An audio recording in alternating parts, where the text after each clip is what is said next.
Bonsoir Sabine Duflo. Bonsoir. Vous êtes psychologue, membre du collectif Surexposition Écran et auteur de ce livre « Quand les écrans deviennent neurotoxiques ». C'est aux éditions Marabout. L'Académie des sciences vient tout juste de publier un rapport élaboré avec l'Académie de médecine, l'Académie de technologie. C'est un rapport qui interpelle notamment les parents, les grands-parents, les comportements des adultes avec leur téléphone, leur tablette, leurs ordinateurs, eh bien, aurait des conséquences directes sur les enfants. Alors, Sabine Duflo, quel est le rapport ? Un cerveau d'enfant ne se développe correctement que s'il est dans un lien régulier avec ses parents. L'attachement, la qualité de l'attachement, c'est le meilleur prédicteur d'un bon développement intellectuel, mais aussi relationnel. Mais le téléphone n'empêche pas l'attachement. Or, on sait qu'aujourd'hui, les adultes passent en moyenne 5 heures par jour avec les objets connectés, leur téléphone, l'ordinateur.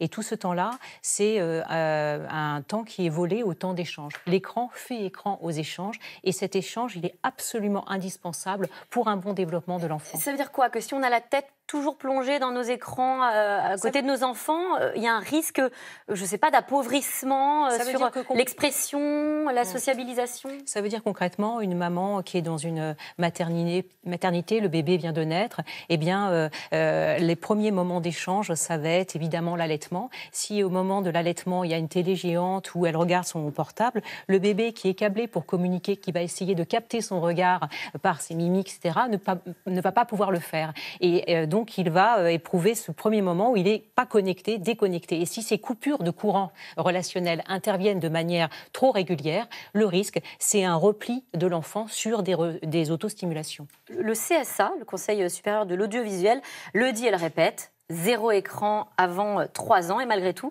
il y a ce chiffre très frappant. 2/3 des enfants de 2 ans regardent la télé tous les jours.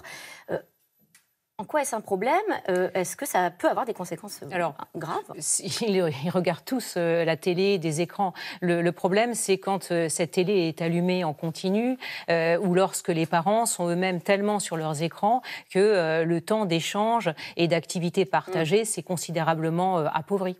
On a l'impression qu'on entend un peu tout et son contraire, parce qu'il y a un ancien rapport qui dit que les écrans, je le cite, sont utiles pour le développement moteur des enfants, et puis d'autres experts qui nous expliquent que ça peut être un frein à l'apprentissage. Alors, qui croire ? C'est-à-dire que c'est les mêmes auteurs, en gros, qui disent une chose et leur contraire, puisque l'ancien rapport tapait sur la télé, mais pour mieux mettre en avant les applis éducatives sur les écrans type ordinateur pour les tout-petits, effectivement. Et là, le nouveau rapport, au contraire, met en garde sur ces outils numériques très tôt. Mais alors, qui on croit ? Le dernier rapport, le fait qu'il faut...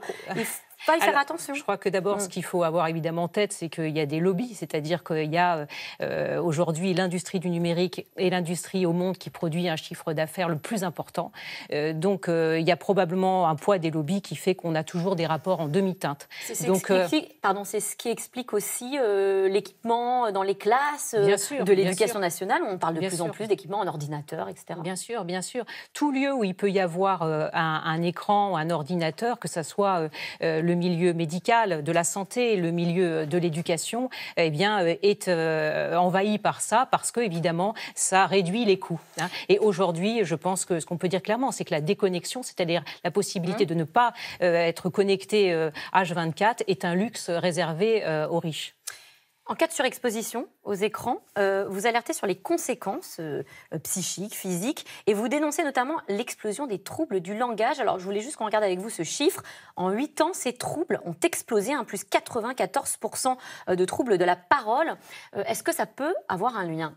Oui, alors ce chiffre, on l'a pris avec le collectif dans les chiffres de la Direction générale de l'enseignement scolaire qui publie chaque année des chiffres d'enfants qui sont en situation de difficulté ou de handicap dans l'école. Et on a vu une augmentation donc, de 94% de ces troubles du langage, de 54% de troubles du psychisme et de 24% de troubles intellectuels ou cognitifs, alors que le reste des troubles étaient stables.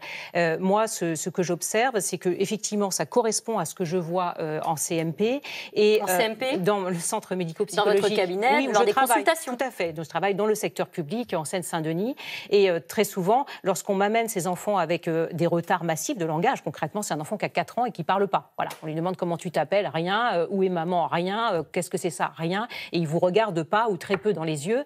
Et lorsqu'on s'intéresse à l'environnement dans lequel l'enfant évolue, on s'aperçoit qu'il en est à 4, 5, 6 heures d'écran par jour, tout écran confondu, bon, surtout le smartphone ces dernières années. Alors, dans ces cas-là, en général, je demande à la maman, écoutez, voilà, j'explique ce que ça fait, un écran sur le cerveau d'un enfant, de quoi ça le prive, et je lui dis, la première chose que je vous demande, c'est d'arrêter tout ça, et vous allez justement, quand elle revient, une fois que vous lui avez demandé d'arrêter, de faire des petits exercices... Alors d'abord, elle est très courageuse d'arrêter, parce qu'un enfant qui ne fait que ça, bien quand on l'arrête, il ne sait pas quoi faire, puisqu'il n'a pas développé autre chose. Donc il va falloir qu'elle réinvestisse du temps d'attention, d'échange, ce qui n'est pas évident. Hein, parce que l'attachement, c'est votre cabinet. Et quand elle revient... Vous voyez des résultats? Tout à fait. Elle a le sourire, la banane, et l'enfant aussi, parce que la première chose que fait l'enfant, quelques semaines après, ou quelques heures plutôt, ou semaines parfois, après l'arrêt des écrans, c'est de mettre à s'intéresser beaucoup plus fortement à son environnement et à son parent, donc à l'interpeller. Et donc les premiers mots arrivent, les sourires, un visage qui se met à s'animer, un regard qui est plus présent, c'est-à-dire tous ce qu'on appelle des précurseurs du langage et qui sont indispensables à un bon développement du langage. Alors pour aider ceux qui nous regardent et qui se demandent si les enfants autour d'eux regardent peut-être trop la télé ou les écrans, est-ce qu'il y a des repères, des règles qu'il faut respecter? C'est des objets éminemment addictifs, c'est pour ça qu'ils ont envahi toutes les sphères. On ne peut pas faire autrement que de tourner notre regard vers ça dès qu'il y a une source de lumière et de bruit. Bien sûr, mais est-ce qu'il y a des créneaux qu'il faut éviter? Moi, la règle que j'ai mis en place, qui s'appelle la règle des 4 pas, je me suis inspirée... Les 4 pas. Les 4 pas, c'est 4 moments sans écran et ils sont inspirés des recommandations des pédiatres américains qui font consensus aujourd'hui. C'est pas d'écran le matin parce que c'est le moment où l'attention de l'enfant est la plus forte. Or, les écrans, on le sait, surstimulent une attention réflexe qu'on partage avec les mammifères aux dépens d'une attention volontaire ou concentration. D'accord ? Donc on n'en met pas le matin parce que sinon l'enfant ne sera pas capable de se concentrer à l'école. On n'en met pas pendant les repas parce que c'est aujourd'hui le seul moment dans une journée d'échange entre parents et enfants et l'enfant a besoin qu'on lui parle pour pouvoir apprendre à parler. Hein. L'enfant n'apprend à dire « je » que parce que quelqu'un l'a regardé et lui a dit « tu ». C'est aussi simple que ça. C'est ça le langage humain. On n'en met pas dans la chambre de l'enfant parce qu'à ce moment-là, le parent perd tout contrôle à la fois sur le temps que l'enfant y passe et les contenus. Et on n'en met pas juste avant de se coucher parce qu'on sait que les écrans, parce qu'ils diffusent principalement une lumière bleue, empêchent la sécrétion de la mélatonine qui permet l'endormissement. Alors ça, ce sont déjà de très bons repères qu'on peut tous simple, appliquer. L'autre question à laquelle on est peut-être tous souvent confrontés quand on a des petits-enfants autour de nous ou des enfants, eh bien c'est « je veux absolument un smartphone comme mon copain ». Alors à partir de quel âge on accepte de proposer un smartphone à un enfant? Est-ce qu'on fait comme le patron de Microsoft qui interdit carrément les portables à ses enfants avant 14 ans? Tout à fait. S'il le fait, c'est parce qu'il connaît mieux que vous et moi les effets. Et donc, si on est courageux et qu'on veut effectivement que son enfant réussisse, on pratique la déconnexion le plus longtemps possible. Il pourra toujours regarder, avoir accès aux écrans par un copain, etc. Et ça permettra quand même d'éviter ces chiffres aussi qui font quand même réfléchir. 89% des ados entre 13 et 19 ans ont un smartphone et 60% d'entre eux dorment avec la nuit. Ça fait partie des pas, ne pas dormir avec la nuit.